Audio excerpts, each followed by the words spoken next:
Hi everyone, my name is Nicole-Ann Lobo, and I'm here to show you how to make your very own zine to commemorate our conference together.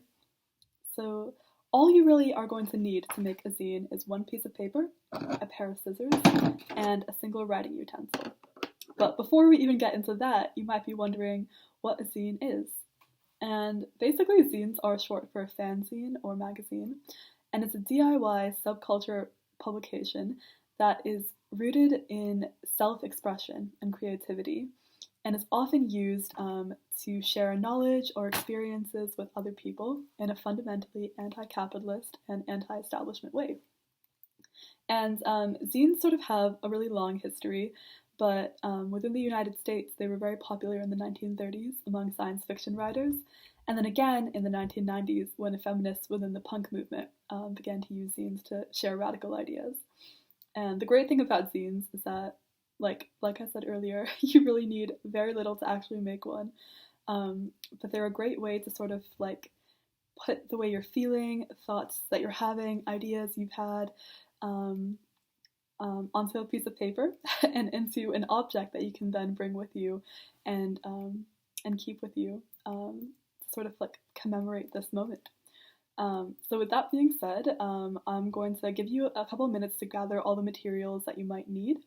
But basically, again, all you will need are a piece of paper, a writing utensil, and a pair of scissors. And I will also, on the next slide, show you some additional materials that you might be able to use to make your zine extra creative if you would like.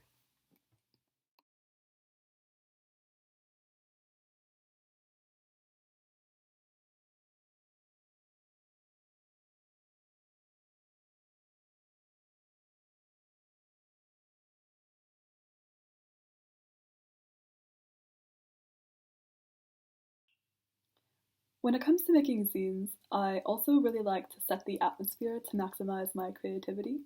So I'm currently burning a nice candle, it smells like coconut, safely out of the paper's way. Um, yeah, playing music that makes you happy, having nice scents, like wearing clothes that you feel comfortable in, just making sure that your body and your surroundings are all working in harmony with your creative practice right now. But when it comes to actually making your zine, there is like absolutely no right or wrong way to do it. It's all about your own creative self-expression. As long as you're feeling good about yourself and excited about the project you have at hand, you're doing a great job. And yeah, I guess like a really important part of this project as well is thinking about how we can channel all of the positive energy, all the motivation, and all the excitement that came from today's sessions into an object that we can bring with us well beyond this conference and into our everyday lives. Um, I know that sometimes I can get sort of down about the state of the world, but events like today just they really motivate me and they just keep me excited and they keep me hopeful about the fact that people like us can create real change when we unite. And so hopefully with this object that you're about to make, you will be able to remember not only some of the great insights that you got from today's conference, but it will serve as a source of inspiration down the line. So yeah. Okay, so to get started with making the zine, I have my sheet of paper, and what I'm going to do is just fold it in half, like this. Fold. Now I have it like this. And then I'm going to take the piece of paper and fold it in half again, like this. And I have this little like bone tooth tool that I'm going to use to like straighten down the edges. It's not essential, but if you're into bookbinding at all, it's a good thing to have. So it's in quarters now, and if I open it out, you'll see that I have my 4 quarters. Now I'm going to fold it again, and I'm going to take the piece of paper and put it in half like this. So now you're going to have it in eighths. So I'm going to do the edges.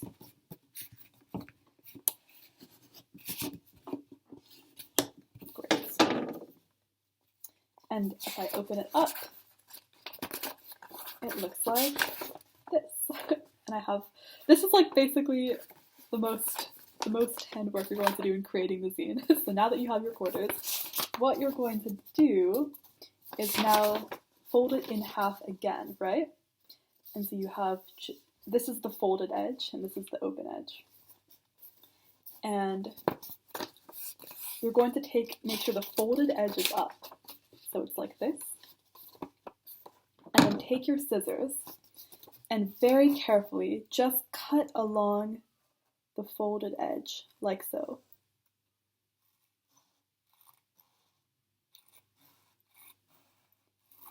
Just until you get to the center mark. That makes sense. And then you can open it out and you see that you have this like piece of paper with a slit in the middle. And now you're going to have everything you need to make your booklet. So all you're going to do is fold this in half and then push the paper in. And you'll see you have your 4 pages like this. Down the line you can also glue the inside if you want it to all stick together, but for now it's fine to have it like this. So here, once you have it in your 4, so you have it in your 4 pages, and you're just going to like fold it in like this. And I'm going to use my little tool again to straighten out the edges. Yeah. Here you have your zine. That was so easy. But I'm going to do it one more time just in case that was like a little confusing. Yeah, so here's a piece of paper again. Fold it in half, and then fold it in half again, quartered, and then in half one more time. So fold it in half 3 times. And then you open it out. So when it's this is the folded edge, this is the open edge, and you're going to cut along the folded edge.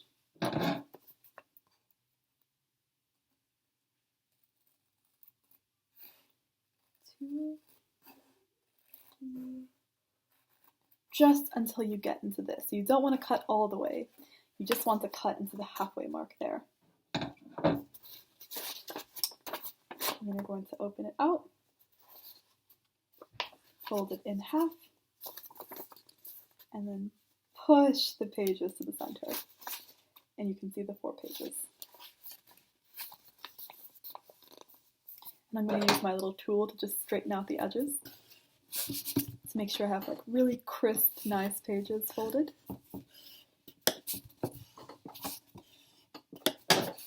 And then I'm going to fold it in half.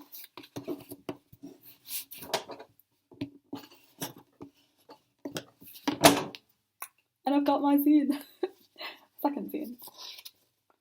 So now what I find is really helpful to do is to try and number your pages. So when you're planning out your zine, you want to, you might not want to actually like draw on your zine or write in your zine while it's still folded.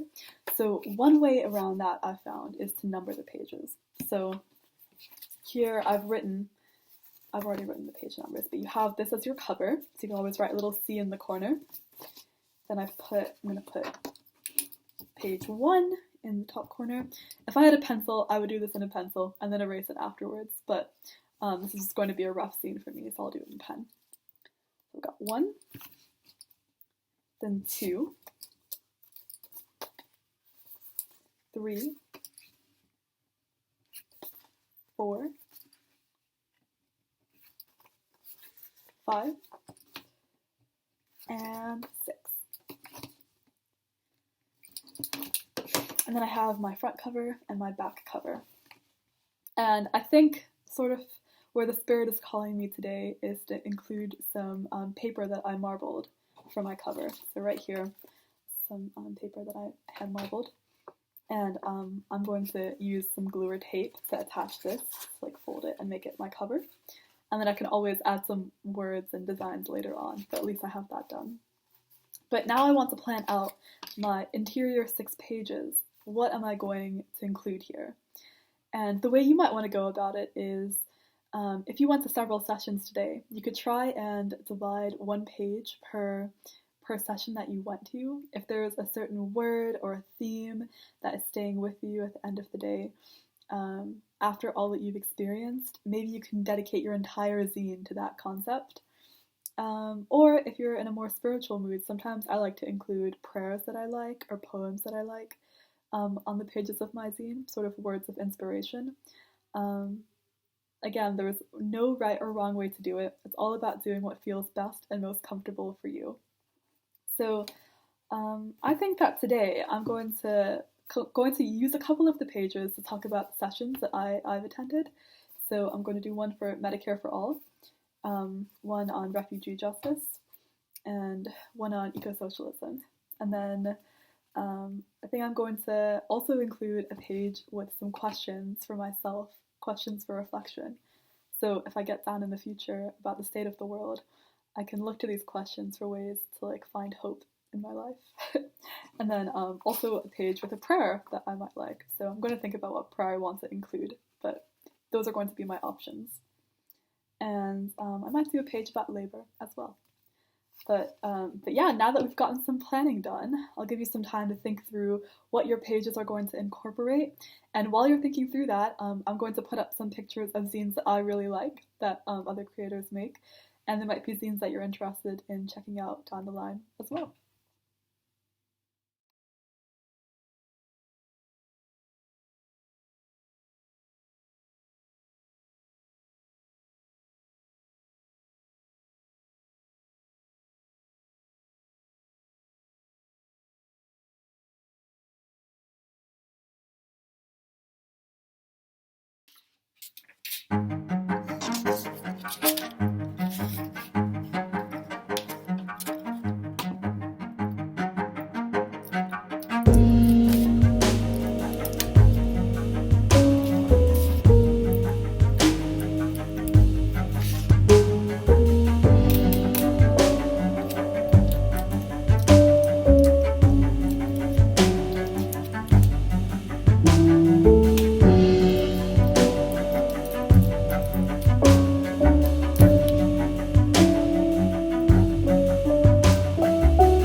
I've made the cover for my zine.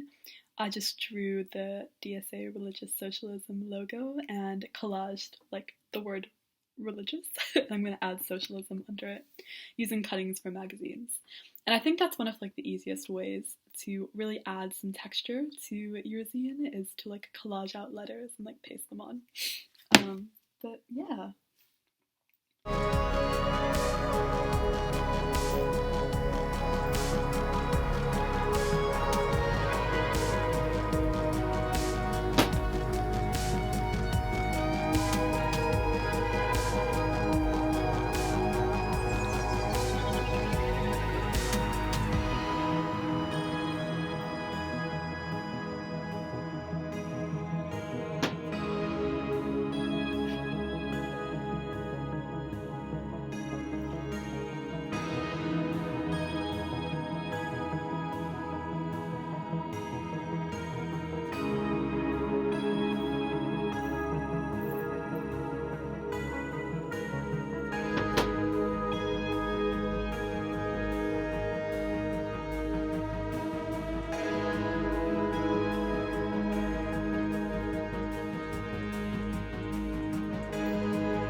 So I just finished making my zine, and I thought I would share it with you.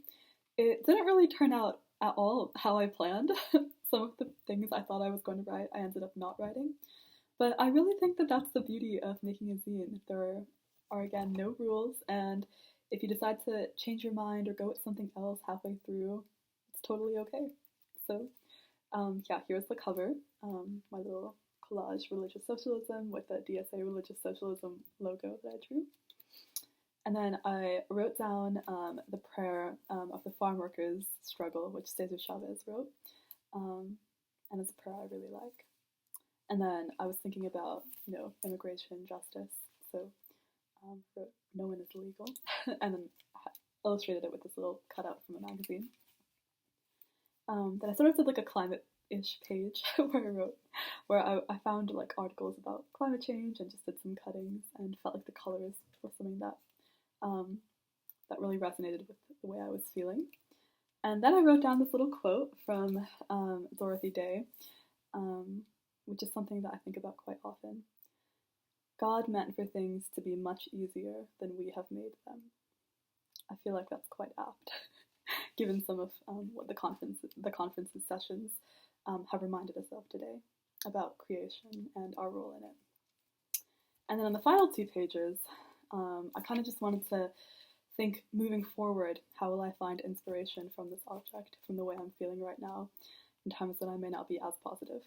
And I copied down a quote from one of Pope Francis's encyclicals and a Bible verse I really like. But I also wrote down this quote from Victor Serge from his book Memoirs of a Revolutionary. And I'm going to read it out because I feel like it's quite apt. The only meaning of life lies in conscious participation in the making of history. It follows that one must range oneself actively against everything that diminishes man, and involve oneself in all struggles which tend to liberate and enlarge him. This categorical imperative is by no way lessened by the fact that such an involvement is inevitably soiled by error. It is a worse error merely to live for oneself, caught within traditions which are soiled by inhumanity. So that's my zine. It's a small one, and as you can see, there's not that much in it, but I feel like it's right for me. And I hope that you were able to make a zine that's right for you, filled with content that leaves you feeling happy and inspired. And, if you want to make copies of your zine, the beauty of the one-page zine is that you can just open it out. I actually taped this edge, but you can just open it out to a full page again and then photocopy it, which is exciting. Thanks so much for tuning in with me today to make a zine. I hope you were able to create a zine that you really like and that you're really proud of. And I would love to see your zine if you're willing to share it. So you can always tweet it and tag me at Nicole-Ann Lobo.